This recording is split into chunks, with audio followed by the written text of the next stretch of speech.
Well, we have a lot of kind of formal communication channels. So we have the one thing is the project management. So we have a management intranet, but it's really a blog. You know, that's the technology that it uses, but it's got all of the projects and who's involved and regular updates.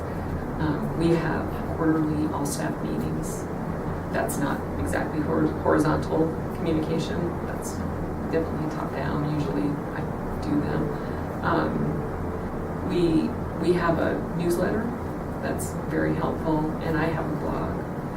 And then we have a regular meeting and I think probably, unfortunately, meetings are one of the best ways to kind of foster the horizontal communication at the management levels. So we have a regular meeting, and then after that level, it's going to depend on what every different manager does, because they still are responsible for how their unit operates. But because of the nature of the projects that are going on and the kind of work that has to happen, the kind of communication that has to happen to make those be successful, there seems to be a lot more communication at all the levels of the organization where people will call their own meeting. That wouldn't happen when I first came here. It would be like you would have to tell them, you need to have a meeting with this person and you need to talk about this, and now it seems like it's more across the different departments.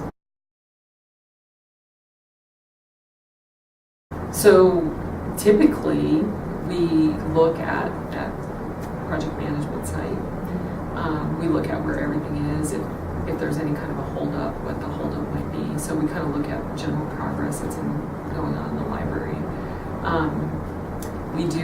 We look at statistics. We have to report statistics nationally to different organizations, and so we look at where we are with those. Those are the things that help us know how we're doing broadly, if there's something that we need to pay attention to. If anybody within the organization has an idea, or one of the units has an idea of something to do, they can make a proposal, and that goes to that group actually to look at. What we do in that group is look at if we have the resources to be able to move forward with even planning it. So we don't have a lot of people spending a lot of time, and then, we don't have enough systems people to do it, or we don't have any budget to do it. So we look at proposals for things that should be going forward, and we look at policies, like policy changes. A lot of times it could be something as simple as whether or not we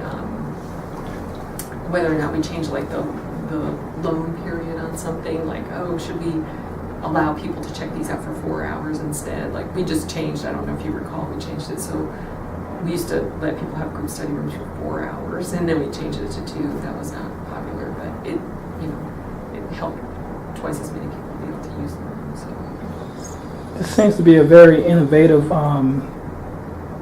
department.